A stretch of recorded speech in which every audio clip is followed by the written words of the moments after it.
Yesuus lafarraa xumurtee rigama kee abdii laattee deemtee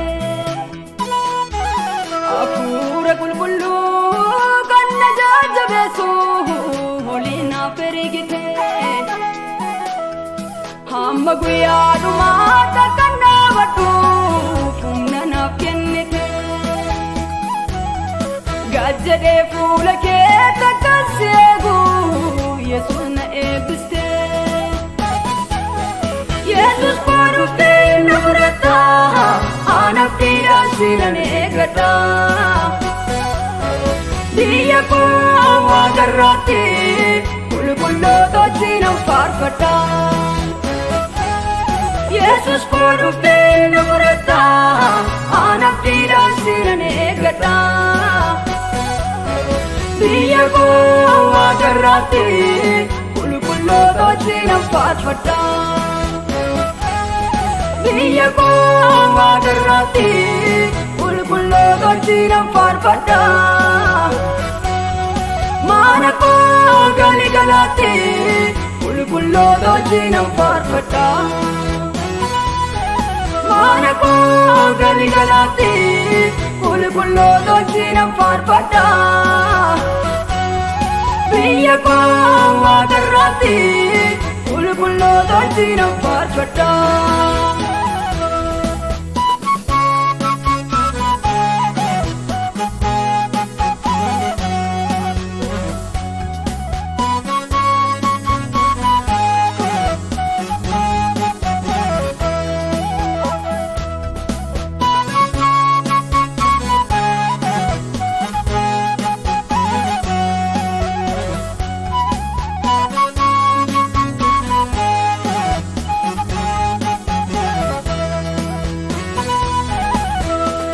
biyya lafaa laalee raafamu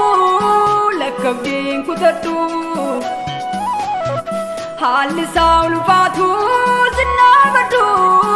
mogoleen kollaafu Yesuus naaf dhufaa naaf furiin koo na boqochiisu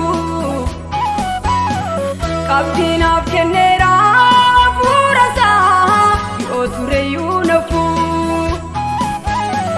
biyya lafaa laalee raafamu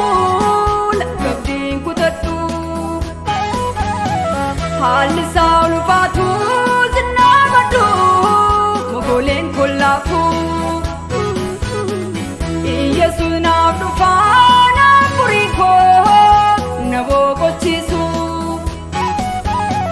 qabdii naaf kenneera hafuura isaa yoo tureyyuu nafu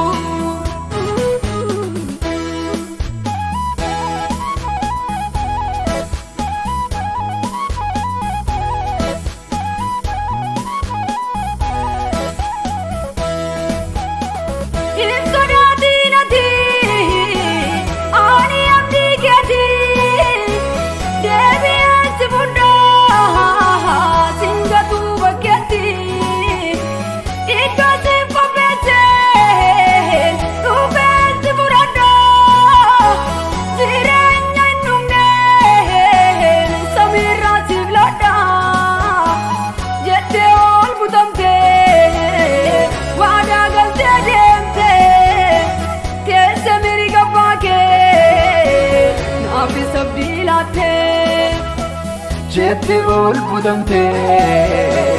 waadaa galtee deemtee teesse mirga abbaa kee naaf sabdi laattee